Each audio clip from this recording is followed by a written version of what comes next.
جب بھی بڑے بحری جہازوں کے ساتھ پیش آنے والے حادثات کی بات کی جاتی ہے تو ہمارے تصور میں ٹائٹینک کا بھیانک حادثہ گھوم جاتا ہے، جس میں ہزاروں افراد ٹائٹینک کے ڈوب جانے کی وجہ سے موت کی آغوش میں چلے گئے۔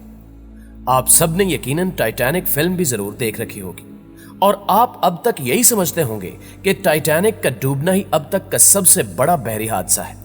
لیکن ہم آپ کو بتاتے چلیں کہ اس بڑے حادثے کے بعد بھی کچھ ایسے حادثات پیش آئے ہیں جن میں ہزاروں افراد کو سمندر میں ڈوب کر اپنی جان سے ہاتھ دھونا پڑے، اور بہت ہی کم لوگ ہیں جو ان حادثات کے بارے میں جانتے ہیں۔ آج کی اس ویڈیو میں ہم آپ کو بحری جہازوں کے ساتھ پیش آنے والے چند خطرناک ترین حادثات کے بارے میں بتائیں گے جن کے بارے میں شاید ہی آپ نے کبھی سنا ہوگا۔ یقینی طور پر یہ ٹاپک انتہائی دلچسپ ہونے والا ہے، اس لیے آپ سے گزارش ہے کہ ویڈیو کو شروع سے آخر تک ضرور دیکھیے گا۔ ناظرین محترم، سب سے پہلے ہم آپ کو ایم وی ولیم گسلوف کے بارے میں بتائیں گے۔ آپ سب کو یہ جان کر حیرانی ہوگی کہ تاریخ میں جس حادثے کو آج تک کا سب سے بڑا شپ ایکسیڈنٹ مانا جاتا ہے وہ اصل میں ایک حادثہ نہیں تھا بلکہ ایک سازش تھی، جس کے تحت ایک بحری جہاز کو سمندر میں ڈبو دیا گیا، اور اس جہاز کا نام ولیم گسٹولف تھا۔ دراصل 1936 میں یہ جہاز نازیوں کی جانب سے تیار کروایا گیا تھا، اور ان کا یہ کہنا تھا کہ یہ دنیا کا سب سے بڑا بحری جہاز ہے۔ پھر بعد میں اس جہاز کو جرمن فوج کے لیے ایک اسپتال کا روپ دے دیا گیا، اور اس جہاز کو ایک ایئر بیس کے طور پر بھی استعمال کیا جانے لگا۔ 30 جنوری سن 1945 کے دن صبح کا وقت تھا، اور جرمن فوج دوسری جنگ عظیم میں ہار کی جانب قدم بڑھا رہی تھی، جبکہ روسی فوج کا پلڑا بھاری ہوتا جا رہا تھا۔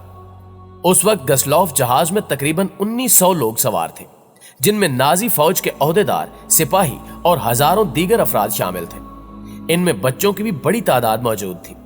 اسی دوران ایڈولف ہٹلر نے اپنی تقریر کا آغاز کیا تو تقریباً 10,000 افراد اس جہاز پر سوار ہو گئے تاکہ وہ اس خوفناک جنگ سے بچ کر کسی محفوظ مقام پر جا سکے۔ یہ جہاز سفر کرتا ہوا جب سمندر کے بالکل درمیان پہنچا تو روسی فوج نے اس پر حملے شروع کر دیے، جس کی وجہ سے جہاز میں ایک بڑا سوراخ ہو گیا اور جہاز آہستہ آہستہ ڈوبنے لگا۔ آخر میں جہاز ڈوبنے کی وجہ سے 10,000 میں سے 9,000 افراد سمندر میں ڈوب کر ہلاک ہو گئے۔ تاریخ کے مطابق سمندری جہازوں پر ہونے والے حملوں میں یہ سب سے بڑا حملہ تھا، جس میں ہزاروں افراد نے ایک ہی وقت میں جان گنوائی تھی، اور اس جہاز کو ڈبونے میں نازیوں کی بڑی سازش شامل تھی۔ ناظرین گرامی، اب ہم آپ کو ایس ایس ایسٹ لینڈ کے بارے میں بتاتے چلیں۔ اس جہاز کو Speed Queen of the Great Lakes بھی کہا جاتا ہے۔ یہ بحری جہاز بھی دیگر بحری جہازوں کی طرح کافی بڑا اور مضبوط تھا، لیکن اس بات کا اندازہ کوئی نہیں لگا سکتا تھا کہ اس بحری جہاز کے ساتھ بھی ایک بڑا حادثہ پیش آ سکتا ہے۔ ہم سب جانتے ہیں کہ بحری جہاز کافی بڑے ہونے کی وجہ سے کافی بھاری بھی ہوتے ہیں۔ اس وقت بڑے حادثات ہونے کی وجہ سے بحری جہازوں پر سیفٹی اور سیکیورٹی کے انتظامات پر زیادہ دھیان دیا جاتا تھا، لیکن آپ کو شاید یہ جان کر حیرت ہو کہ ایس ایس ایسٹ لینڈ بحری جہاز پر زیادہ لائف بوٹس ہونے کی وجہ سے حادثہ پیش آیا۔ 24 جولائی سن 1915 کو ویسٹرن الیکٹرک کمپنی کے ملازمین اور ان کی فیملیز کو لے کر یہ جہاز لیک مشیگن سے مشیگن سٹی جا رہا تھا، جس پر سبھی مسافروں کو ملا کر 2500 افراد سوار تھے، لیکن اس حادثے میں 800 لوگوں کی جان چلی گئی۔ ہلاک ہونے والے افراد میں 22 خاندان بھی شامل تھے۔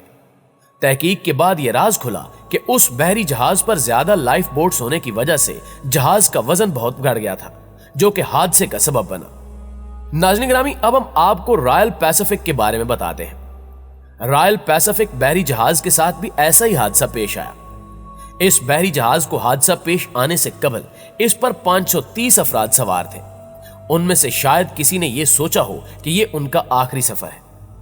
جب اس بحری جہاز کو حادثہ پیش آیا تب تمام افراد سو رہے تھے، اور اسی دوران یہ جہاز تائیوان کے ٹرالر سے ٹکرا کر سمندر میں غوطے کھانے لگا۔ لیکن سب سے عجیب بات یہ تھی کہ جہاز کی انتظامیہ نے مسافروں کو اس حادثے کی اطلاع نہیں دی اور نہ ہی ان کی مدد کی کہ وہ یہاں سے بحفاظت نکل سکے، جس کے باعث لوگوں نے اپنے بچوں کو خود کودنے سے پہلے پانی میں پائی جانے والی لائف بوٹس میں پھینک دیا اور ریسکیو ٹیمز کے آنے کا انتظار کرنے لگے۔ اس حادثے میں آخرکار 30 لوگوں کو جان سے ہاتھ دھونا پڑے، جبکہ کئی افراد زخمی بھی ہوئے۔ تحقیقات کے دوران جہاز کی انتظامیہ کی جانب سے لوگوں کو بروقت حادثے کی اطلاع نہ دینے کو حادثے میں زیادہ نقصان کی وجہ قرار دیا گیا۔ اس بارے میں آپ کی رائے کیا کہتی ہے؟ کمنٹ کر کے ہمیں بھی ضرور بتائیے گا۔